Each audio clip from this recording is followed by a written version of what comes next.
મને પ્રોબ્લેમ છે એટલે તને આનો શાંતિથી વાત કરો ને, શાંતિથી વાત કરો. તમે શાંતિથી વાત કરો.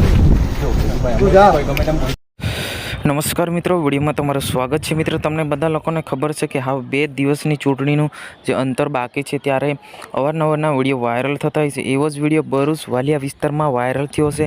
વાયરલ વિડીયોમાં લોકો મારામારી સુધી પહોંચી ગયા છે કે ભારતીય જનતા પાર્ટી તેમજ આમ આદમી પાર્ટીના બંને જે પક્ષો છે એ મારામારી સુધી પહોંચી ગયા છે. મિત્રો, આ ઈકે ચેનલ કોઈ પણ વિડીયોની પોસ્ટી કરતું નથી, કેમ કે હાલ જો ગણતરીના દિવસે 2 દિવસ બાકી હોય ત્યારે અવારનવારના ખૂબ વિડીયો વાયરલ થતા હોય છે.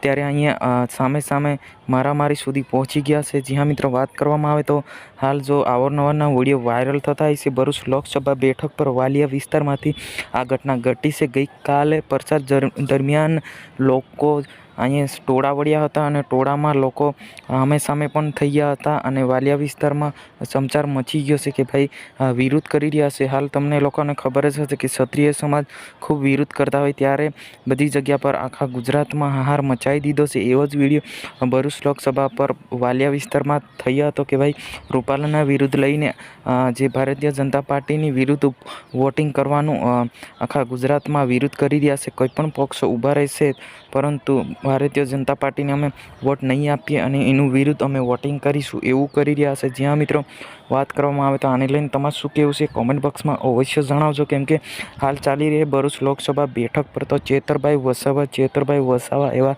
ખૂબ ચર્ચામાં છે. આખા ગુજરાતમાં હાહાર મચાવી દીધો છે. જ્યાં મિત્રો શું ખરેખર આ વખતે ચેતરભાઈ વસાવા ચૂંટણી લડશે તો અવશ્ય જીતશે એ કોમેન્ટ બોક્સમાં અવશ્ય તમારે જણાવવાનું છે. મિત્રો, આ હતા આજના સમાચાર. આપણે મળીશું નેક્સ્ટ વિડીયોની અંદર.